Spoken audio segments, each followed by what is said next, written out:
We're recording. All right.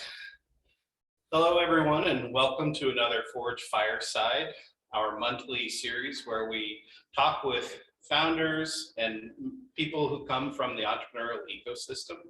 I'm Brian Ellerman. I'm the founding director of Arizona Forge, which is finding opportunities and resources to grow entrepreneurs. My guest today is Zach Yentzer. We'll talk a little bit about him and his background and how he came to be where he is. I do want to make sure I put in a plug for both. We record all of these. We have last month's meeting, last month's Fireside available online. Really fascinating conversation. We don't yet have a May lined up, partly because I think we have a lot of students who are all going to be either graduating or heading off to summer internships or going home or whatever. And so we may do a community panel here in person if you're in town. We may not make it available on Zoom, just so that we can have the conversation and coffee and other things. All right, so let me get started by saying, first off, welcome, Zach, to Forge at Roy Place. This is, I think, the first time we've ever had this from this particular vantage point. Zach and I are looking out the window on Stone Avenue at the Historic County Courthouse, aka the Norval Gem and Mineral Museum. We're just steps away from Common co-working, where you spend your days and run your radio show, right? I do. Comes from there. No driving down to South Tucson or the office park anymore. I think the first time I was on your radio show, I drove down to the studio. Now you're here. I'm just broadcasting from across the street. So Zach, maybe tell us a little bit about both also where you came from, where you grew up, what you studied in school, and were you a good student in college? Mm-hmm. Sure. Well, thank you for the invitation, and Linnea for your help getting this set up. It's good to see, as far as I can see, some friends on Zoom as well in the live audience. So fun to be here. I'm looking forward to our conversation today. I grew up in Pennsylvania in Amish country. So I grew up on the Philly side of the state near a metro kind of called Doylestown, Allentown area. Bucks County? Bucks County. Grew up in Bucks County. Moved here to Tucson when I was 11, almost 12. And that was in 2002. So now everybody can do their own math and officially figure out my age. But moved out here to be with family. I had an aging grandmother, my dad's mom, and she was doing pretty well, but needed some more support. And so came out here, and I did, finished, middle school, high school here. And then I went away to college. I studied political science, and that morphed into international studies. So I spent some time in the Balkans and doing language study in Eastern Europe. And then I found myself in Tucson by accident. So speaking of entrepreneurial journey, you'll appreciate this. I think many people watching will too. A friend of mine and I had the hubris to set up a consulting company as two 22-year-olds, 21, 22-year-olds, just around cross-sector collaboration and some of those topics. And we met someone over in the Balkans who wanted to set up an inter-Balkan research institution. There wasn't one there yet. And we had got connected with the American University over there, and we scored this contract, verbal contract, to come back over there and through our consulting company help this institute start. So my academic year over there ended.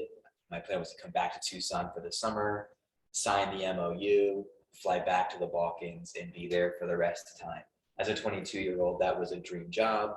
It was my degree. It's what I wanted to do. And then we were ghosted. No MOU happened. And so I found myself back at my parents' house in the room I went to high school, the room I was when I was in high school. And it felt like a kind of a step back. But I've been in Tucson ever since. I'm here by choice. I love it here. And I'm sure we'll talk about a lot of the reasons why that I'm still here. but that's kind of my story. I was a great student in high school. I think I was the 11th in my graduating class, which is not awesome, but it's great. And I was decent in high school and in college. Got very involved in activities and had to balance class versus extracurriculars. I think that is the great challenge of college, right? Is figuring out how to find the balance and not go too far to one extreme or the other. I'm also curious, so that initial opportunity was very well aligned to your degree. How's your degree serving you these days? Well, I'm very involved in policy and some politics, but I don't feel like what I learned in the textbook there's a direct line to what I'm doing today. And I think as an encouragement, especially to those who are listening who may be students or wrapping up your academic career, is your 4-year degree or your post-stat degree will be productive for you. But since I've been back in Tucson since 2000, I think it's been 12, so 10 years back in Tucson, it has been a series of unexpected steps that has led me to a place I'm really happy now. But there was not a direct line between, diploma and where I am today. It's been a very winding course. So the reason I asked the question is that I think a lot of students, and I'm particularly thinking about those students who are graduating next month, maybe some who recently graduated, they often stress over how am I gonna I need to find a job that aligns to my major. I need to do something. And I think the vast majority of us who have been out of college for any length of time recognize that it was a preparation, but it isn't actually the thing that equates to job. Job is something that is, first of all, liquid. You have taken on many roles. You wear many hats. I mean, you are the president of your neighborhood, the Menlo Park Association. Yep. You're the executive director of Tucson Young Professionals, and you're also a radio and podcast host called The Tipping Point.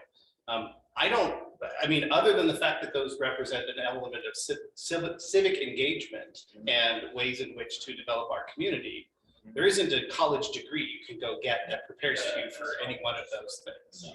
So I guess my message to students is to say, don't stress over it.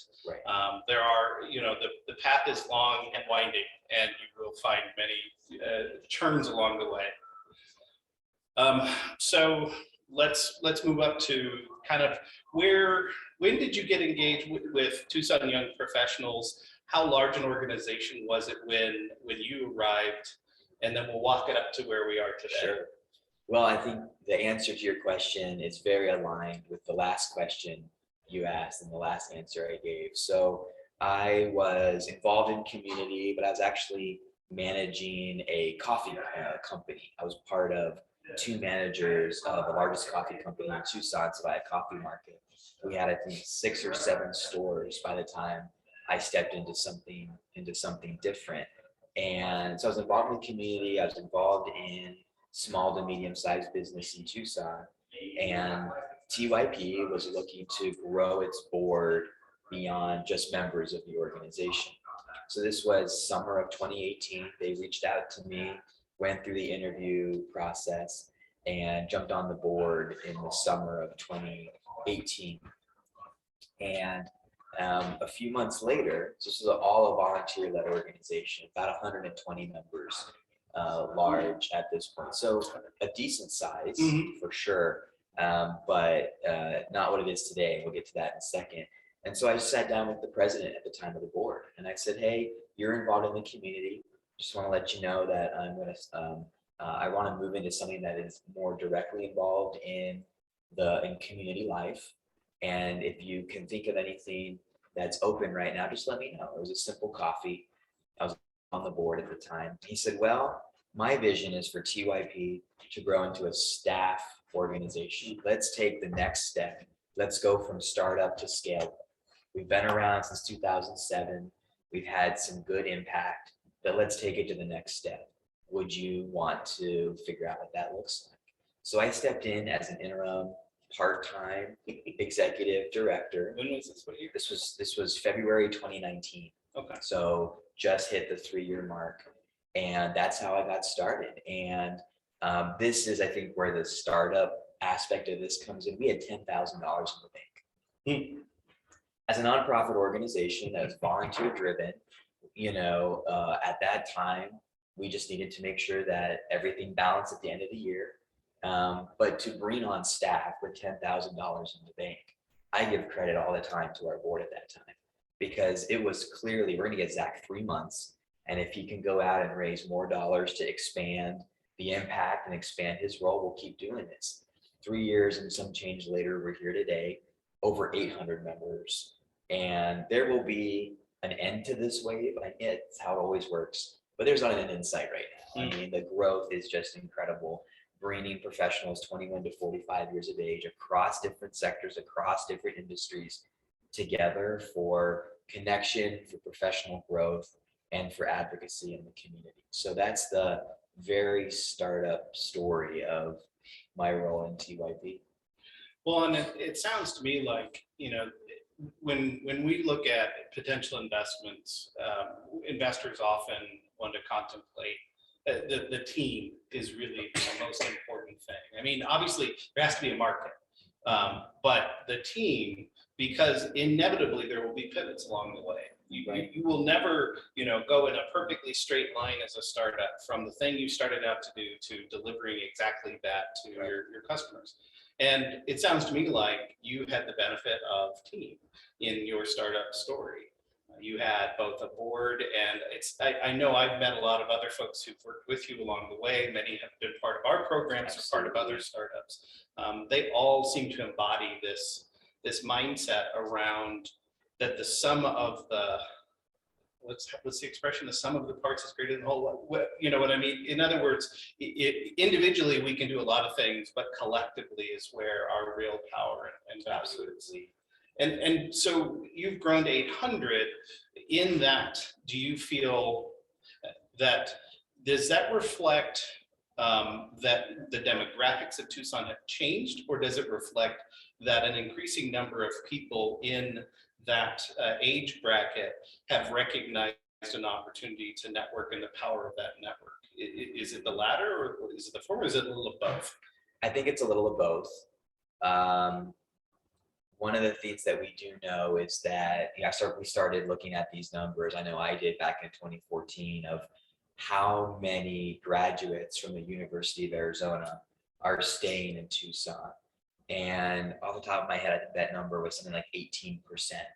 So even as recent as 2014, we were seeing 82% of graduates take off in Newtown, which is a number that nobody was happy with and nobody wanted. My understanding from last year, the year prior, is that that number is now up to about 30% retention, which is actually on par with average university USA. I think the number could be and should be higher, but it has shown improvement. So I think we are seeing better retention. Certainly during COVID, we saw an influx into Sunbelt states of younger individuals who were here for career or remote work and cost of living and so on and so forth. So I do think we've seen some demographic shift. Now retaining those individuals long-term, we'll probably get to that later today as well. But the part two would be, as I think what TYP has done really well, again, as a group effort, is to pull together the existing, we call them young professionals 21 to 45, who were already here and working, but were not connected. So part of our growth has been our connection with the companies and organizations that make up Tucson, from as small as startups to as large as Caterpillar, as diverse from arts nonprofits to United Way to the University of Arizona. And those professionals were already there working, but they were not yet connected.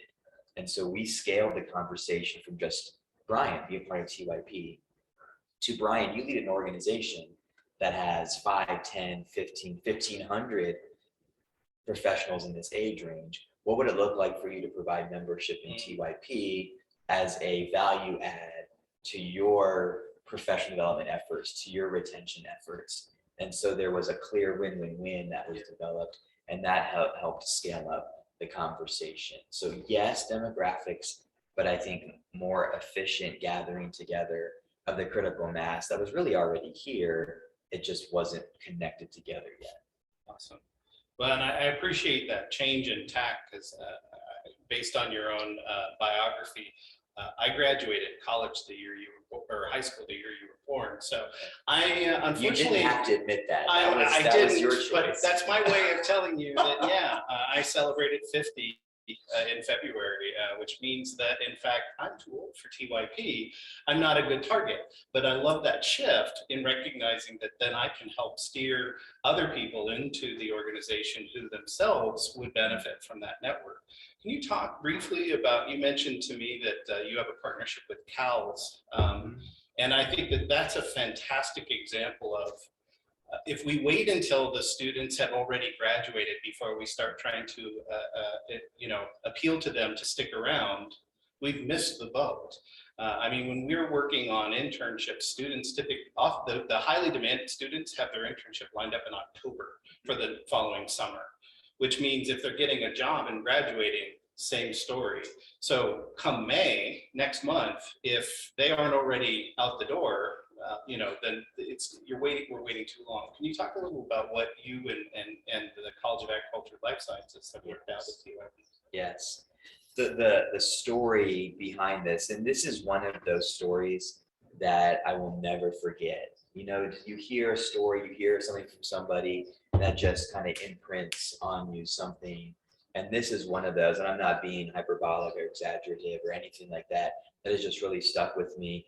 And it was in my early days of working with the Chamber of Commerce, the Tucson Metro Chamber of Commerce a few years ago on their talent task force. Mm-hmm. And this was a task force set up to figure out how do we retain and attract talent to Tucson. And so we brought in a few undergraduate students to give us their real life story around this. And one of the stories we heard was from a young woman in her junior year, or it may have been her senior year, and she was retelling the story from her junior year, where she was basically bribed by her professor to get extra credit points if she were to go visit some businesses in Tucson. And so her business of choice was Hexagon, which is just really not even a block from where we're sitting today. And she said, okay, for 10 extra credit points, I'll go do it, fine. And her story to us was that she had really not left the University of Arizona geographic ecosystem for 2 years. She had come in from, I think it was Yuma, and she had not even considered Tucson as a place to call home or to have a career afterwards. She went to Hexagon. She said, there's beautiful spaces in Tucson. There's up and coming young companies. The workforce was young. And so she left this experience that she was kind of begrudgingly doing with this realization that maybe I could look at Tucson. Maybe Tucson could be home. Now, obviously, we're excited about that story, but there's this realization that comes with it that I think there's a lot of people who are going to the University of Arizona who have not left the geography of the U of A campus physically in 2.5 years. And they certainly haven't thought about Tucson as a place to call home and to work. So that is the driving story that led to this partnership with the College of Agriculture and Life Sciences, where we've been able to work with that college to provide TYP memberships to those who are in their junior or senior year, to provide them the full benefits of TYP: mentorship, connection, professional development, meeting community leaders, understanding community issues, to create that rootedness so that as they're processing what comes next for me, they do know where to go in Tucson. They do know what Tucson has to offer. And they may not end up picking Tucson, but at least they've given us a chance in their mind. And I've been worried over the past number of years that there's a lot of that talent right here in our community who isn't even giving Tucson a first thought, let alone a second thought. We have to cut through that somehow. So TYP in our own small way is trying to do that through those partnerships. So a shameless plug for Forge and really what our main missions are. I mean, obviously one mission is cultivating an entrepreneurial mindset in all students. And that really is about that sort of problem solving, critical thinking skills, call it psychological resilience.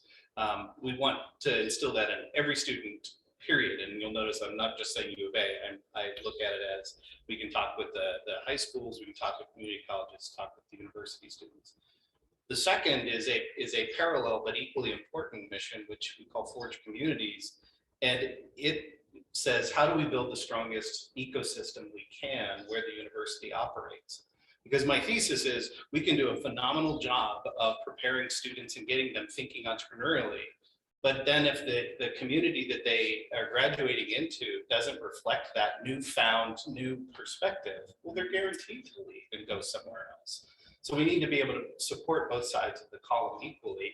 And that's really where I see, you know, whether it's partnerships with TYP, with Community Investment Corporation, with Startup Tucson, you know, the list goes on and on. These are all pillar partners for our ecosystem. And we don't, you know, we're not coming into it saying, we'll do that. We're coming into it saying, how can we help? How can we support you in that? Because we believe that ultimately leads to a better ecosystem that then does exactly what you said. We can't make every student stay. I do think that there's going to be a whole lot of boomerangs when people go out and they go somewhere else and they have to pay 3 times as much to live where they do, and they find people aren't nearly as friendly, and you know, and the list goes on, and they suddenly realize, why did I ever leave Tucson? I had everything I wanted there. I do think that that's going to happen a lot, but at the same time, 30% is not bad. We could do better. I think we can do better. We will do better. We figured out some, and I think you're going to go here too, but we figured out what is the scorecard by which people make a decision, whether to stay, whether to come, whether to boomerang. Yeah. So what have you found attract people, gets them to come here, and then what gets them to stick around? And is that a different set of things? Is it something deeper? What's your own experience? Yeah, well, it's been interesting. So TYP has done some survey research, but again, this talent task force work with the chamber, we would pull, you know, we pulled a metro, one of the largest metros in the country, the Dallas metro, and they had developed a campaign called Say Yes to Dallas. And the whole idea was, how do we brand and sell and invite and retain the talented workforce that we need in this community to be successful? And so they actually did a nationwide survey process, and they gave everyone they surveyed this whole list of things, you know, tacos, trails, progressive politics, you know, some of the things, the food, the environment, some of the things that Tucson really prides itself on, and in many ways should. And there were 3 dominant answers to what was going to be the 3 big things that either brought people in or that they wanted out of a major American city. And by the way, Tucson is the 33rd largest. Can I just say that we are a major American city? There's some charming things about the fact that we don't think of ourselves that way. There's some major detrimental impacts of not thinking that way, but Tucson is a major American city.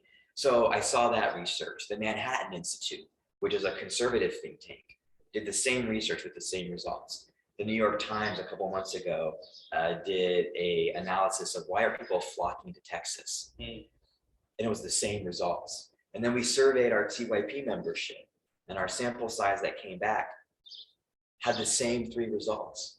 This is not a TYP endorsed term. I personally call it, because I've been preaching this message for a long time, the normal people's scorecard. Okay.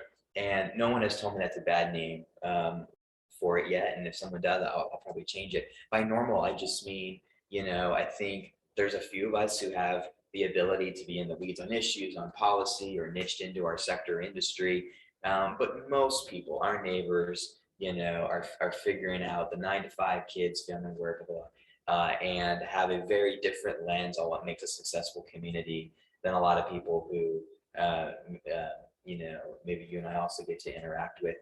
And this is the normal people scorecard. These are the three things: affordability, opportunity, quality of life. Can I afford the cost of living, the cost of rent, the cost of buying a home on the wages of a good paying job, near good schools, good parks, good roads, and safe neighborhoods? And again, time after time, year after year, that is the normal people scorecard. That is those are the reasons by which people are making decisions about whether they come or stay in a community. And we heard concern in many ways from our members, our over 800 members across private sector, public sector, academia, saying, we love this community for so many of the cool things happening, but ultimately there are some gaps that are going to have to be filled on affordability, no question to anybody at this point, job opportunity, and quality of life. And again, whether I think people are making a choice to stay here, to come here, to boomerang back here, we can't lose sight of the fact that those three things are what make most people's decision about this community.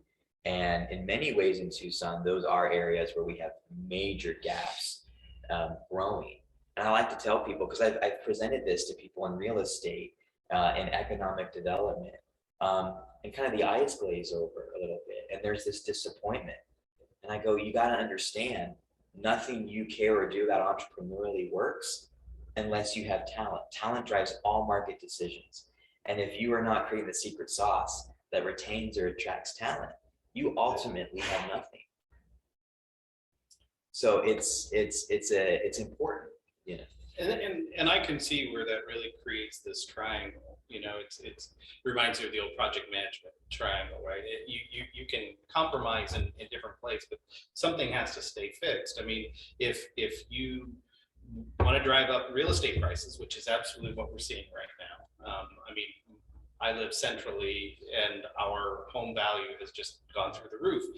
I mean, almost to the point where my wife and I laugh about it. Like, we never imagine that. We don't think of our houses as being worth that. Right. But imagine if I need to buy that house, but I have salaries of what we've sort of become accustomed to in Tucson. You can't afford some of these things, and so where do those people go and live?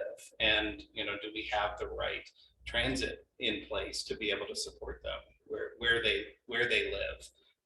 You know, we have people who want to commute every day to work. Well, housing along the streetcar line has just gone, you know, stratospheric. So I think I love this point, and I do think that when we want to talk about a healthy ecosystem, and we want to encourage, you know, those innovative people to come here and be a part of that ecosystem, we can't only invite the millionaires. We need to be able to invite people who are starting out with their ideas and the people who are just coming out of college, or whatever it is that they're starting from, because we can't assume that they have the personal wealth to be able to, you know, immediately jump into one of these nicer places. We've been there since '98, so you know, we got there early. But I think there's a lot of people who are just priced out of the market in many ways. This, however, was not intended to be a real estate session. We could probably go on and on about real estate. We could probably go on and on about, honestly, I wanted to ask you about your Balkan experience and what you think about Ukraine. But instead, let's move to where are we now? Yeah. We have, I think, you know, you've got, and I also want to mention to everybody that's on, if you have a question, please use the chat. Linnea is compiling the questions, and I'll turn to her in a few minutes to see what kinds of questions we've got, and she'll help moderate that. And welcome to all our late arrivals. I know some of you had prior meetings, so thanks for joining in. So now we're at this state. You've got 800 members in Tucson Young Professionals. As a member of the Desert Angels, we have about 94, approaching 100 members, which is a really healthy number of angel investors. We have investment funds. We've got Bluestone literally over my shoulder. We've got UAVC. So, you know, we're starting to see the right sort of infrastructure components what are we missing? What is the thing that we need to add to this mix that's going to give us that, really turn the Yep. corner and excel? Yep. I have been talking about the Pittsburgh story for probably the last year, and I'll give the highlights of that in super quick form because it's the answer to your question. I think Tucson is at its Pittsburgh moment, right? And not to get cutesy, but I call my radio show and podcast tipping point, because I think that we're at this moment in Tucson where we have this kind of critical mass and some of those seeds that you've mentioned, and we have two directions to go with it. One that is ultimately successful, and then one that is less so or isn't. But I think what we're missing, and this is my kind of outside looking in observation, is focus. I think that there has been a shotgun approach to entrepreneurship as the ecosystem has really focused on growing in the last 10 years. Again, one opinion from the outside. And I think that we have focused on micro entrepreneurship, but I think that there's some big, hairy, audacious opportunities that are going to require focus. So if I can have 2 minutes, I think I can answer your question in that. But this is what keeps me up at night, gets me up in the morning. This is the stuff that really excites me. So the Pittsburgh story, really quick. And it happened in Pennsylvania, so there's a little bit of a connection there. But March 1979, the 3 Mile Island nuclear generating station malfunctioned. And I was not alive at this time. Some of those watching were, and remember what an environmental disaster this was. And it was such an environmental disaster that for a period of years, human beings couldn't get onto the property to figure out what went wrong, to fix it, to get into it. And that was actually 4 years. It took 4 years. Enter a robotics professor at Carnegie Mellon on the other side of the state in Pittsburgh. He pulled 20 grad students together, and they built mobile robots to go do the work that people couldn't do. Now we think of robotics and autonomous vehicles, which is another strength even here in Tucson, as kind of, we know what that is. We know, but at that time, that was the future. That was that thing you kind of get your arms around, but it was so out there. Robotics. These 20 people were the catalyst for the robotics industry in the U.S. Carnegie Mellon had just established the Robotics Institute, funded in part by the private sector. And NASA started to get involved. The community and the university together went all in on this emerging industry. 10 years later, the National Robotics Engineering Center started, funded by NASA, academia, federal funding, private industry. They were all around the table. They all caught the vision. They all went in on this. Fast forward to 2015, Pittsburgh had become known as Roboburg. Dozens of companies with thousands of jobs arrived, co-working spaces opened, incubators, accelerators. Carnegie Mellon, UPitt community colleges saw themselves as a talent greenhouse. Talent sprouting became a word. Get these numbers, and this is where it intersects my business, your business, all of us, I think, kind of listening here. From 2000 to 2015, the number of young college graduates grew by 53%, while the city's overall population dropped by 9%. So imagine a city that had built so much of America as we knew it in the Industrial Revolution. The world changed, left them behind. They figured out what they were good at. And in a city that was losing population, they had a young revolution, a fresh new energy, a fresh future for that community.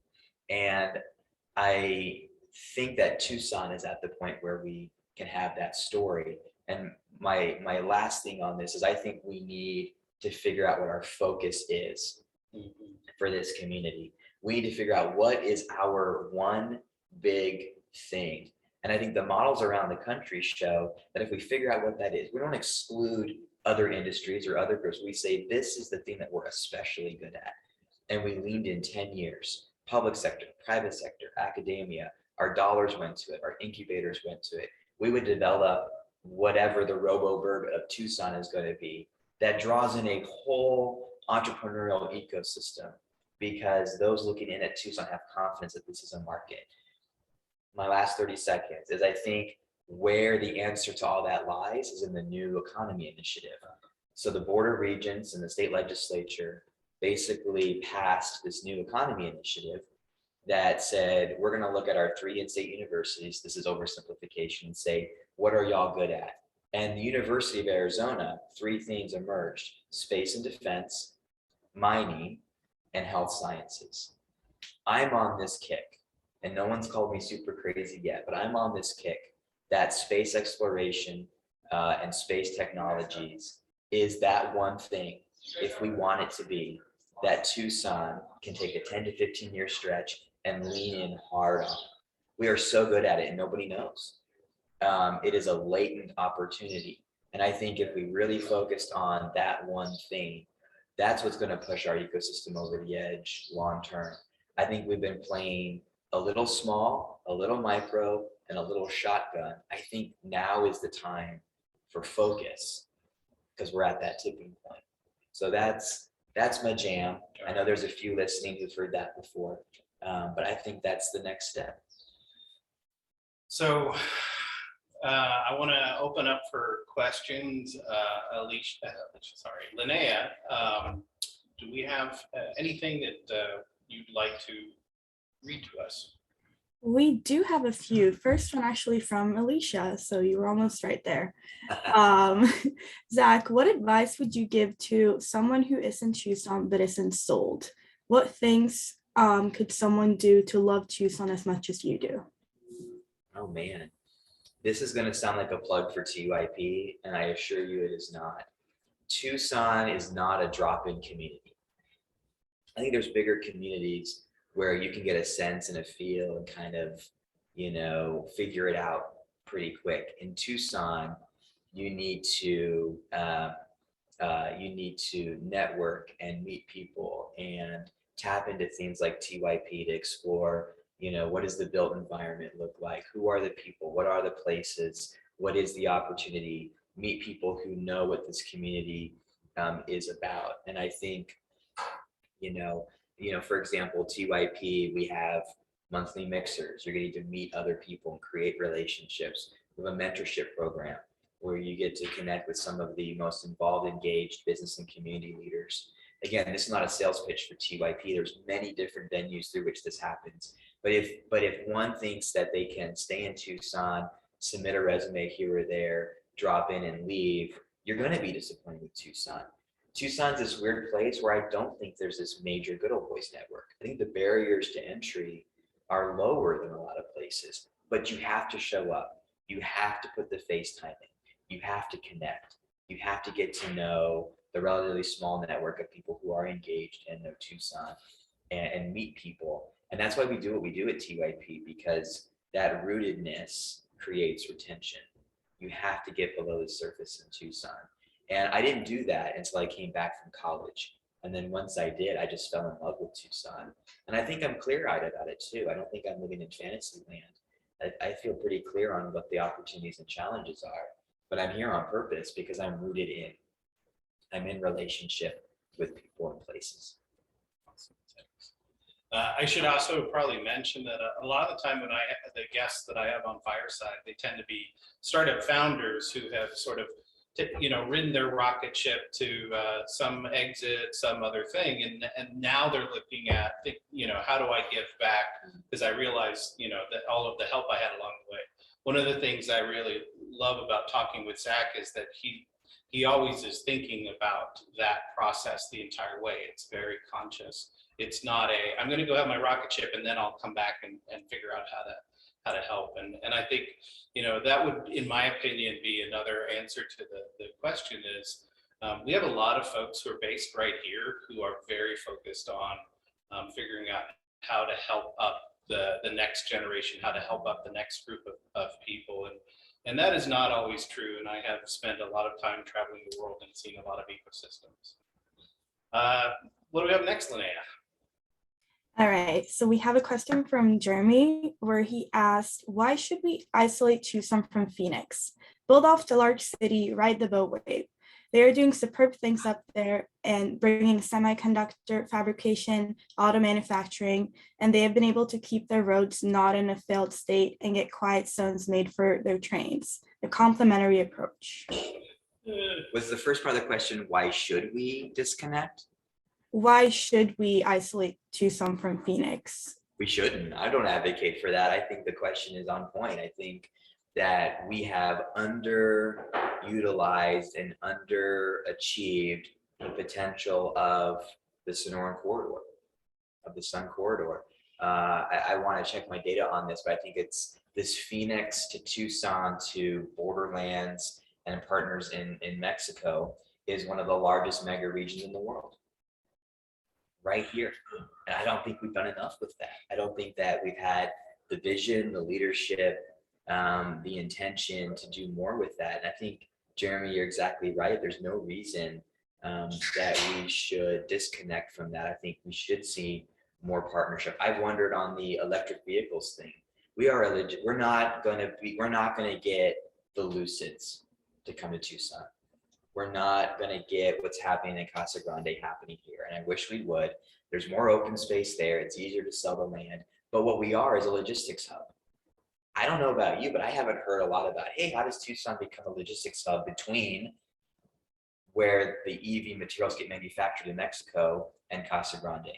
Have you? I mean, I could have missed it. I don't get to hear everything, but I do sit in a radio studio every day. My job is to talk about these issues, and I just haven't heard that. So I don't think we isolate. I think we connect in even more. We figure out what does that ecosystem look like between Phoenix and then with our partners to the south.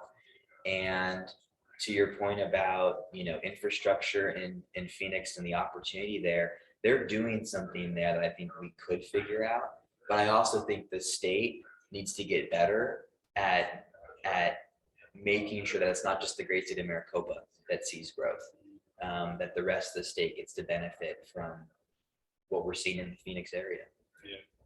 I'll also throw in, having just driven up and back on Sunday, number one, we have a 2-lane section of I-10 that desperately needs to be widened before we even talk about how much more we do there. But second of all, hey, anybody up for a railway, rail line between Tucson and Phoenix? I think many of us, particularly at the university, we have a significant presence there. We would love to spend more time there and be a part of that. But there's a physical constraint in working up there that just makes that process completely unpleasant and discourages people from making the trip. That's an excuse, not a reason. I completely agree with Zach's point, which is we don't need to isolate. At the same time, Tucson has a really interesting culture that is quite different from Phoenix, because Phoenix in many ways is a lot of cities all in one area, and with its own culture. That I think is one of our strengths, is that we don't suffer as many silos as we see up in Phoenix. All right, Linnea, what's next? I'm seeing lots of questions coming. Yeah. This is really cool. We have a few comments. So Jeremy's saying the train horns downtown are too loud to hear anyone talking about logistics. Well, there's a reason we're not in the Symphonia building right along the rail line. But nonetheless, I don't disagree. And then we have Shane with the comment. I was just talking to Ting, an ISP coming to Tucson, and they think and are making a big money bet that the corridor between Phoenix and Tucson is going to explode. I think so too. I definitely think so, Shane. And then we have William asking, how do you think government should be helping Tucson grow to its potential? Billy, the pressure is on. Yeah, no kidding. I think we both know who that William is. Yes, we do. Man, I think I have two answers for that. I'm a fanboy of Tucson, but I have to ask why. And I know these deals they happen over a period of years. But, and I've asked electeds here this too, in the period of COVID, right? In Tucson, we said, the world has stopped, what a tragic thing that has happened, and it was. We have to recover better. And there was this kind of, tomorrow will be a better day. And I'm looking and I'm going, Taiwanese semiconductor manufacturing company moved into the Phoenix area during COVID. Intel made a once in a generation investment into the Phoenix area during COVID. And you can name 5 more on that list. Lucid grew, expanded, and activated in Casa Grande during COVID. You can look in cities and communities large and small that had a boom time during COVID.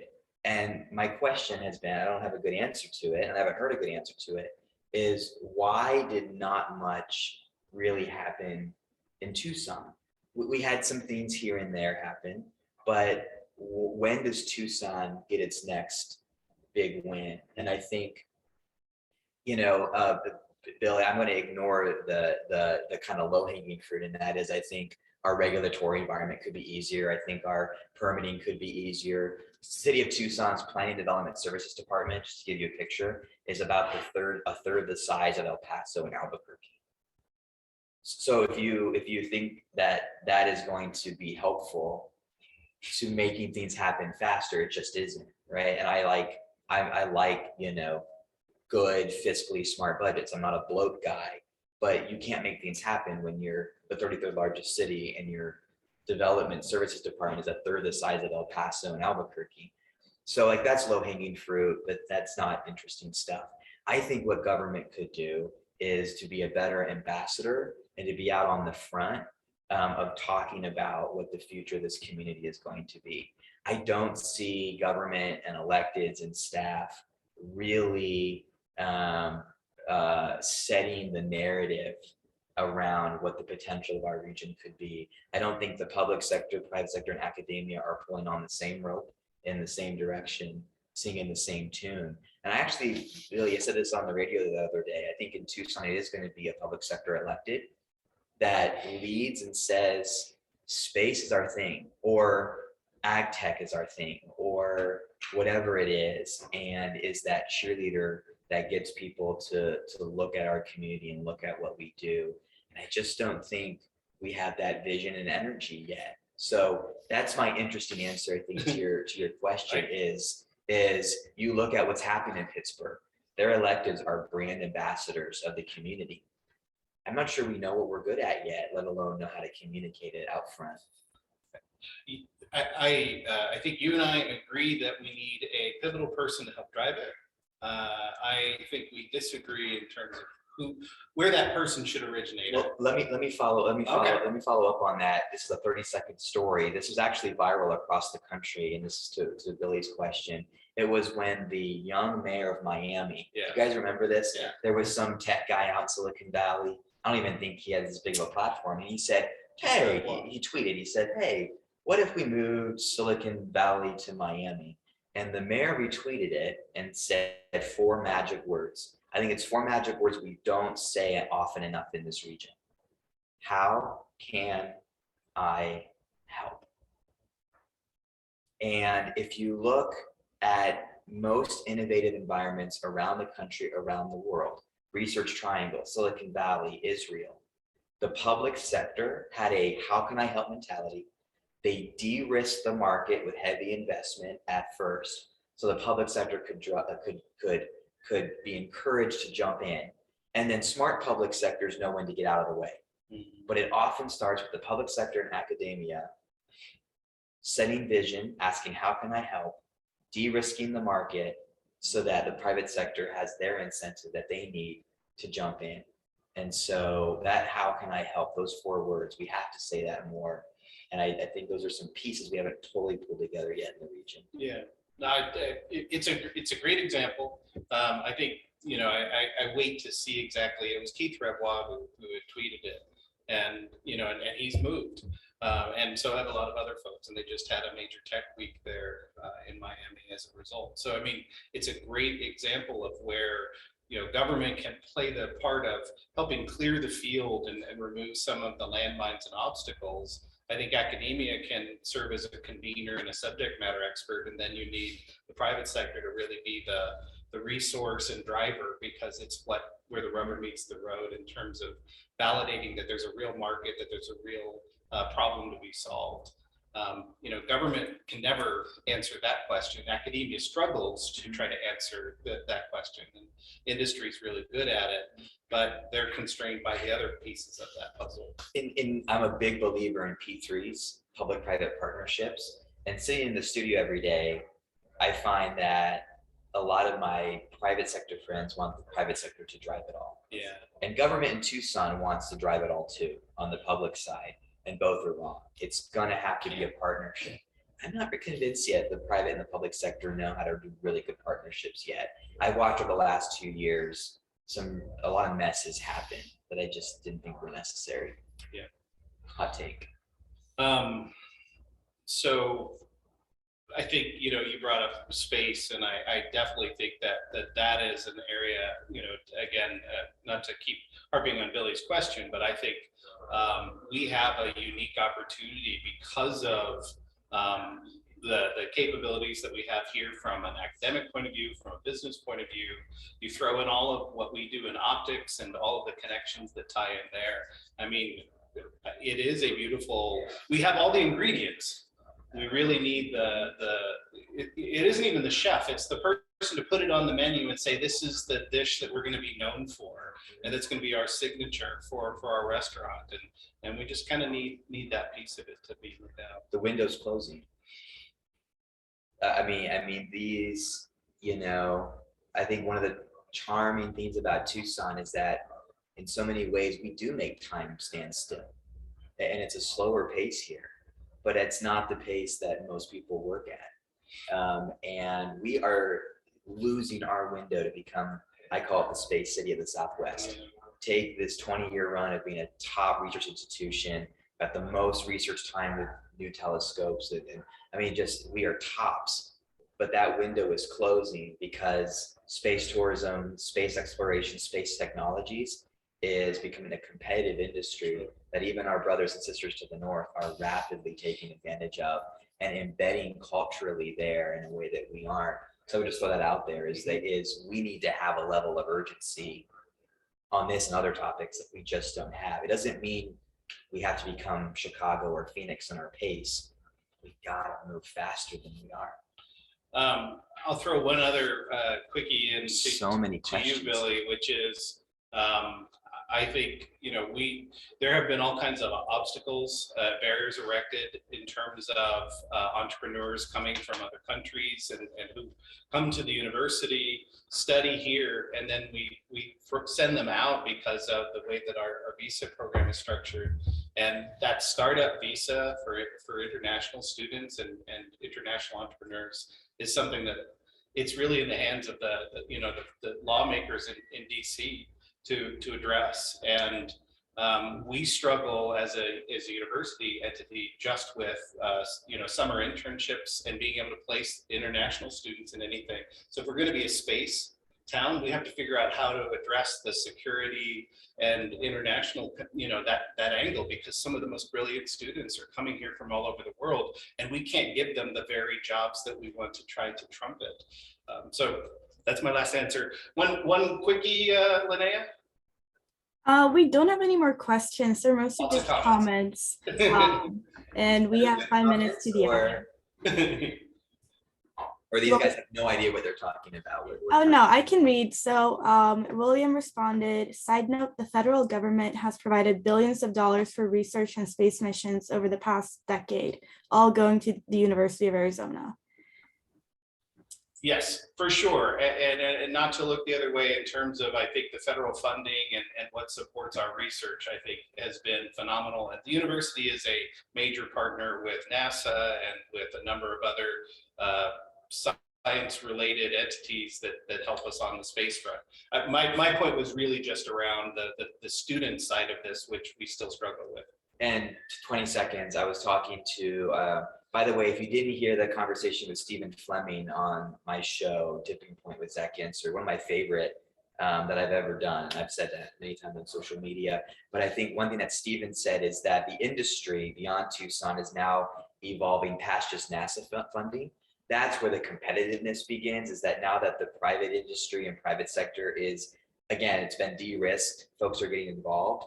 That's the window we have to be aware of. So the funding coming into the U of A, NASA funding, all that, the ecosystem is so set and so rich, but for it to take off, pun intended, we've got this window. So.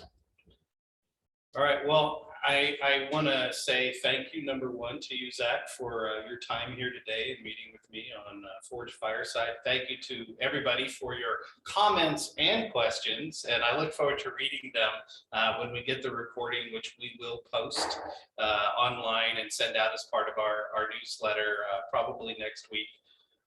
Again, don't have a date set for May. We'll let you know via our newsletter who that guest or those guests will be, like I said, likely here in person. But in any case, I thank you all for your time today and wish you well. Bye-bye. Thank you.